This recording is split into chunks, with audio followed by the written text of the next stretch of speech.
especially in Sachin, this it's to you. scenario. Yeah. Sachin, it's to you. Maybe I think we are not able to hear. Yeah. Maybe I think Over the we are not next able to decade, hear.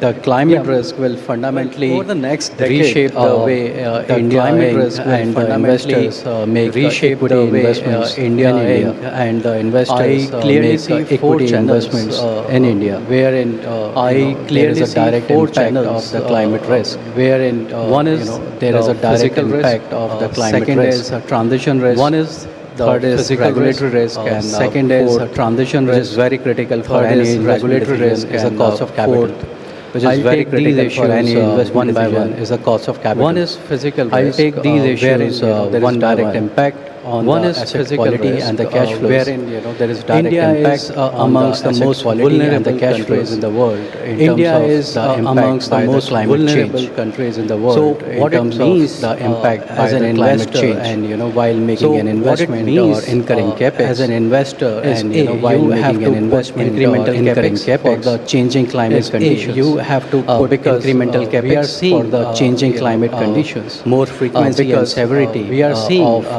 the natural frequency and severity of floods, the heat waves, the natural cyclones in India. So you have to have heat waves and cyclones in India. Climate so you have to have asset class which is to come. Climate change proof. That's number one. Second is few decades to come. Volatility in the operational cost. That's number one. Second is volatility in the which are much so whenever there are beyond the natural calamities which are much more, there will be volatility beyond the natural comprehension. What it means to the business preparation going forward is that you have to factor in those what it means to the business condition going forward is that account for factor in those extreme conditions. There will be a direct impact on account for industries. Like food processing, there will be a direct impact on logistics, industries, real estate, like food processing, even BFSI in terms of the insurance real estate they have to do, and even BFSI in terms of the insurance coverage they have to do to take in account for such changes which will be better prepare. Well, the companies and the events, which will be better prepared, will definitely future event valuation much better place and will.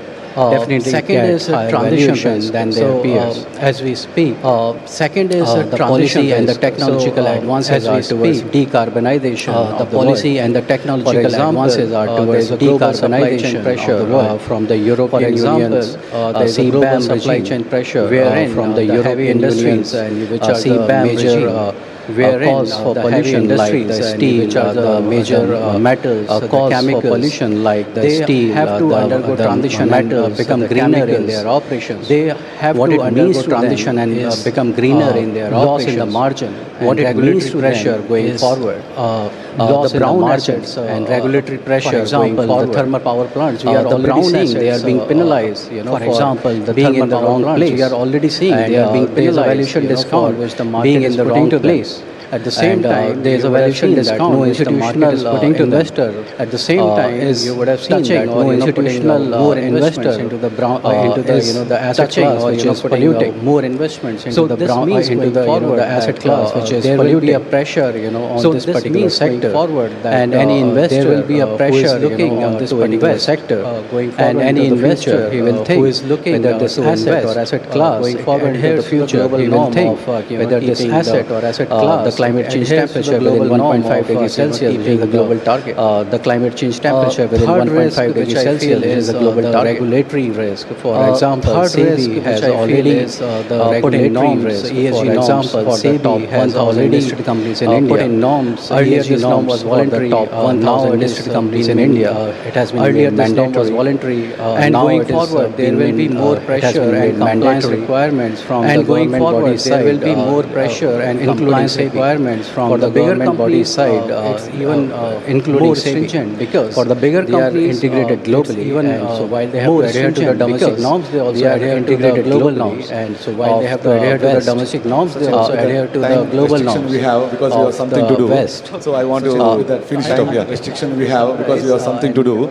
So I want to finish it up here. In terms of regulatory risk, so the companies which are adhering to those plans and in terms of regulatory risk, so the companies which are adhering to those plans and preparing in advance, they will definitely trade at a higher multiple.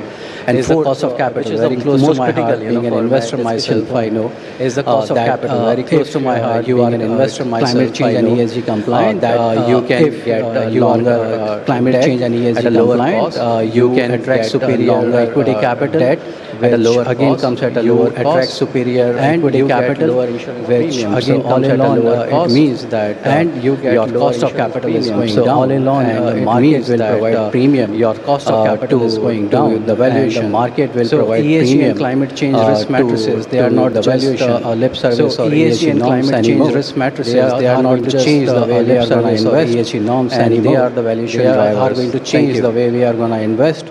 And they are the valuation drivers. Thank you so much, Sachin. Thank you. And may I now invite CI? Thank you so much, Sachin. Prepared to release may I now invite CI reports. One is on where they're prepared to release two resilience framework of reports. Eluru and one West is Godavari on districts. And the second one is on building climate Eluru resilience and for West Indian Godavari industries. And And I the request the second one is technical on team to building keep the climate QR codes resilience ready. for Indian Yeah, industry. please, thank you. And I request the technical team to keep the QR codes ready. Yeah, please, thank you.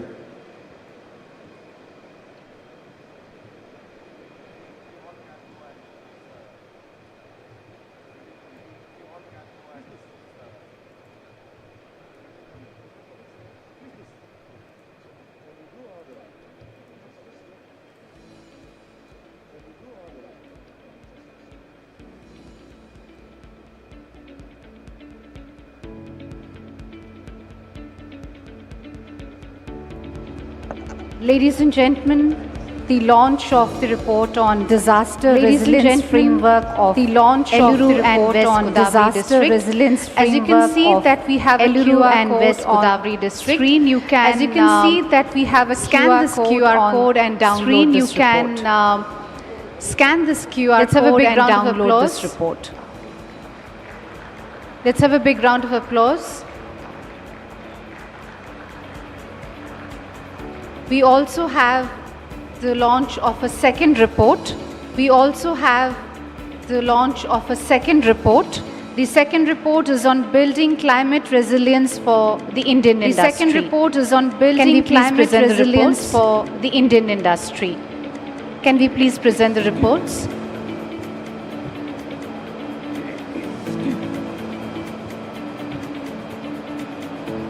Once again, as you can see on your screens, we have the QR code. Once again, as you can see on your screens, this report by scanning this QR code.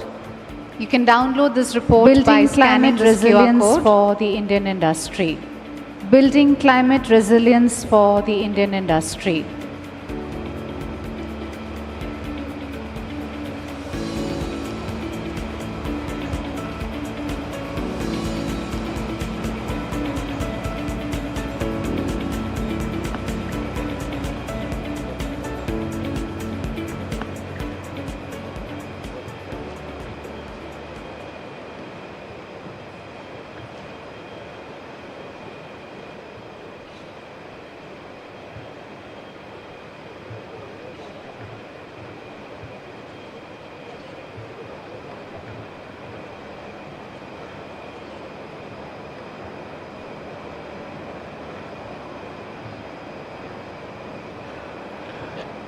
Thank you so much, all the panelists, for your insightful.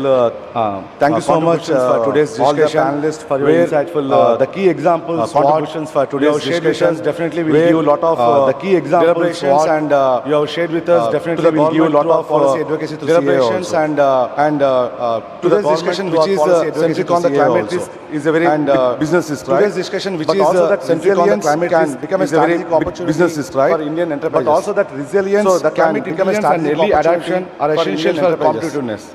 So the climate intelligence and early adaptation climate risk essential for strategic planning, supply chains and value creation models. Climate risk into strategic planning, supply chains and value creation models. Our own journey from pandemic resilience to global climate dialogue quotas. Our own journey from pandemic when businesses resilience to global climate dialogue together, sustainable becomes a multiplier of growth. When businesses policies and discussion come together, sustainable becomes a multiplier of growth. Much more. I hope collective action. Discussion implies move forward, inspires collective commitment to build a climate resilient, competitive and sustainable Indian economy. Commitment to build a climate resilient, competitive and sustainable Indian economy.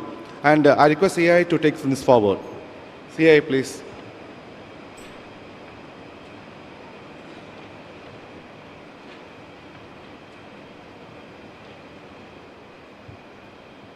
Thank you, Session Chair Dr. Venkatramana for moderating this session and for your valuable inputs and for moderating this session and for your valuable inputs and deep conversations. Thank you so much for your eminent panelists. And now may I request you in your capacity as session chair to kindly do the honors in presenting the mementos in your capacity each of our speakers. Kindly do the honors in presenting the mementos of our appreciation each of our their time and expertise as a gesture of our appreciation for their time and expertise. Ladies and gentlemen, may I request you to join me in giving a big hand to our panelists. Ladies and gentlemen, may I request you to join me in giving a big hand to our panelists. I request the other speakers to kindly come forward. I request the other speakers and at the end we'll also have a group photograph. And at the end we'll also have a group photograph.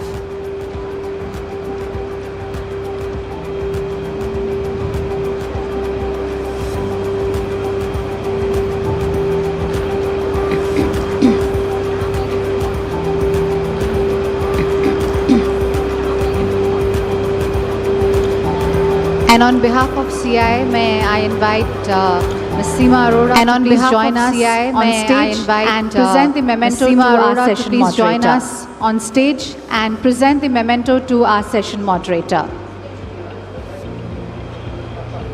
May I request session moderator Dr. Venkatraman to please come forward. Session moderator Dr. Venkatraman to please come forward. Sir, please we'll have a group photograph. Memento.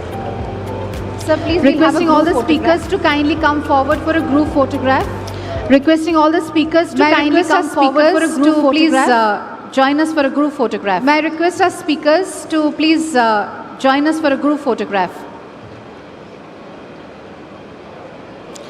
And with this we conclude the first session of second day. And with this we conclude the first session. We will be moving on to our next session. Second day. Request you to kindly be with us. We will be moving on to our next session. We request you to make the necessary table arrangements. While we just take a few minutes to make the necessary table arrangements. Thank you.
by Honorable Minister Shri Nara Lokesh, by Honorable and also Minister be Shri moderated Nara by Lokesh, the President of and CII. also We will be begin this session in moderated just a few by minutes from now. the President of CII. May I request We will all to begin this kindly session take your in just a respective few seats minutes from now and settle down. May I request we will all be to beginning kindly this take your session respective very seats shortly and settle down.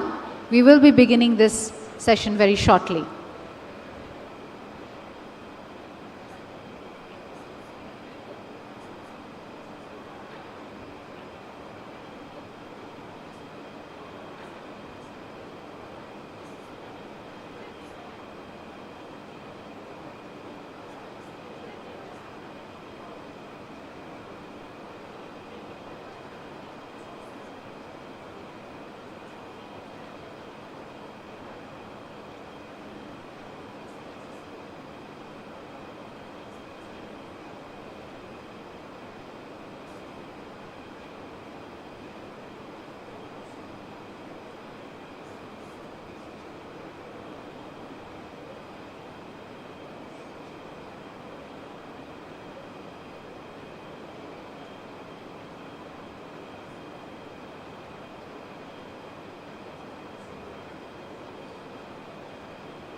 Ladies and gentlemen, we are now ready to start the session. Once again, if I may quickly ask everybody to settle down. Ladies and gentlemen, we are now ready to start the session. Especially people at the back, if I may please request you to take your seats. Settle down and take the respective seats. Especially people at the back, if I may please request you to take your seats.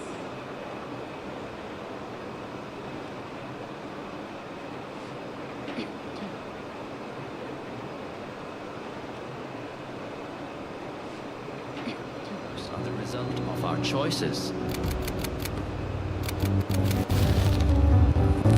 Can better choices rewrite the future?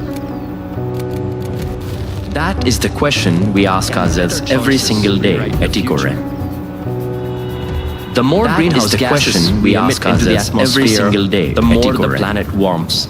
Unless we reduce these greenhouse gases and return closer to the pre-industrial levels, the more the rising temperatures will continue to have these emissions and return closer to pre-industrial levels. Today, electricity and heat production are responsible for roughly 30% of global greenhouse gas emissions. Today, electricity and heat production are responsible for roughly 30% of global greenhouse gas land use account for 22%. Industries add another 24%. Transportation contributes nearly 15%. Forestry and land use account for 22%. We have addressed some of it so far at contributes by building large-scale wind, solar, and hybrid projects. We have addressed some of it so far. But now we're ready to go by building large-scale wind, solar, and hybrid projects across India.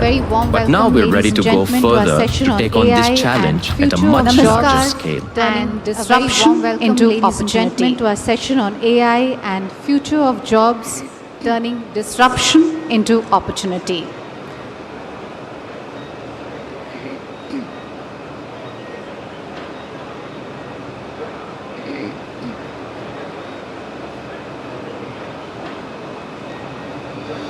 Ladies and gentlemen, please join me in extending a very warm and hearty welcome to Shri Ladies and gentlemen, please join me in extending a very Human warm Resources and hearty Development, welcome IT to Electronics Shri and Nara Communication, Lokesh, Honorable Minister Minister, Government of for Andhra Pradesh. Human Resources A very warm Development, welcome to you, Honorable IT Minister. Electronics Thank you and for Communication, joining us for our the session Government on of AI Andhra and the Pradesh. future of jobs. A very warm turning welcome to you, disruption Honorable into Minister. opportunity. Thank you for joining Ladies us and for the gentlemen, session please on also AI join and the me in future of extending a jobs, very warm turning welcome to Ms. disruption into Devjani opportunity. Ghosh, Distinguished Fellow Ladies and Niti gentlemen, Ayog and please Chief also join me in Architect of extending a very Niti warm Frontier welcome to Ms. Tech Hub, Devjani who will be Ghosh, joining us Distinguished virtually. Fellow Niti Our Ayog and panelist, Chief Professor Architect Soumitra of Niti Datta Frontier President Tech Hub, who will be Portugal joining us Institute and virtually. formerly University Our of Oxford panelist, and Professor Cornell, Soumitra Dr. Datta, Jeremy President, Jurgens, Managing Portugal Director Institute and formerly from the World University of Economic Oxford Forum, and Cornell. Mr. Joe Dr. Depa Jeremy Global Jurgens, Managing Director Innovation from the Officer, World Economic Ernst & Young Forum from the United States Mr. of America. Joe Depa Global, Ms. Sharon Global Butcher, Chief Innovation Executive Director, Officer, Lead Ernst & Young Trier from the United University, States of America. and our session Ms. Sharon moderator, Butcher, Mr. Rajiv Executive Memani, Director, President Lead of CII. Trier University. May I please request you to And give a very our warm session and hearty moderator, welcome Mr. Rajiv to Honorable Memani, Minister, President of CII. Session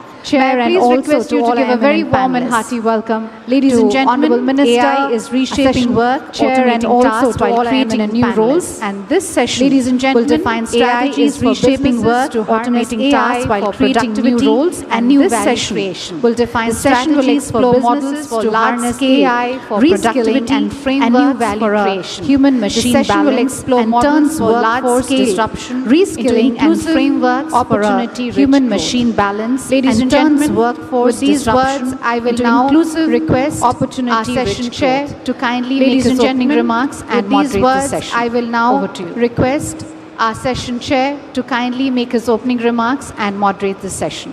Over to you.